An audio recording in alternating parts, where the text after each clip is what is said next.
Now, another film made in Indiana, The Good Catholic, opens soon after. It will have its Indiana premiere on September 17th at the Buskirk Chumley Theater in Bloomington.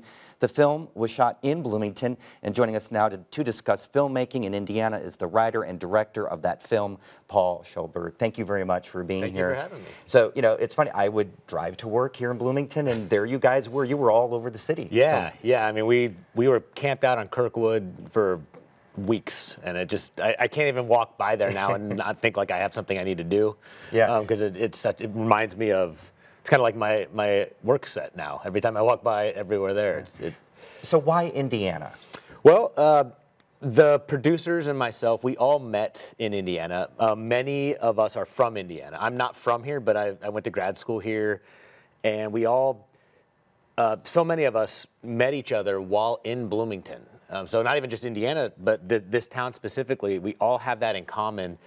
And the film, the original script was set in a different college town in the Midwest, but it became pretty clear that this particular town and this state, we had a special connection to it, and it just felt like this is sort of inevitable. This is what we needed to do.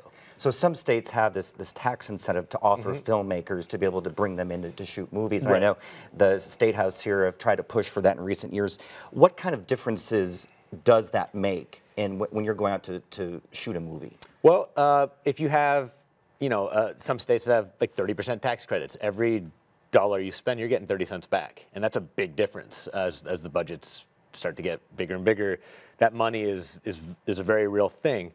So we did take that into consideration, and we kind of rolled the dice that our connection to the community and what we know about this community and how supportive it can be of the arts and just in general of their own people.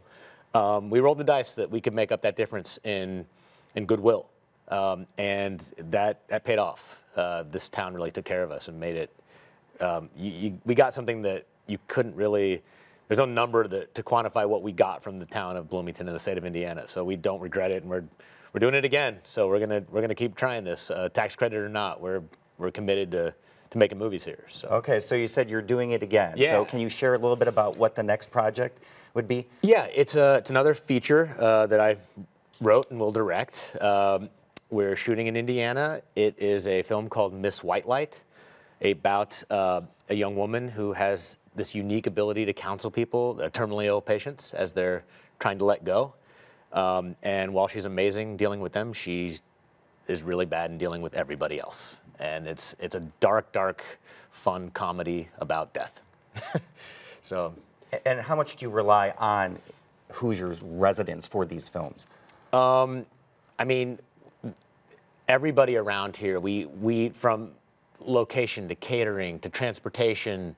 So there's a lot. It's everything. Yeah, I mean, we need the university. We need local business owners. We need citizens. I mean, we need government officials. Yeah. It's the whole thing. Well, we have to leave it right there, but thank you very much. Yeah, thank you for having me.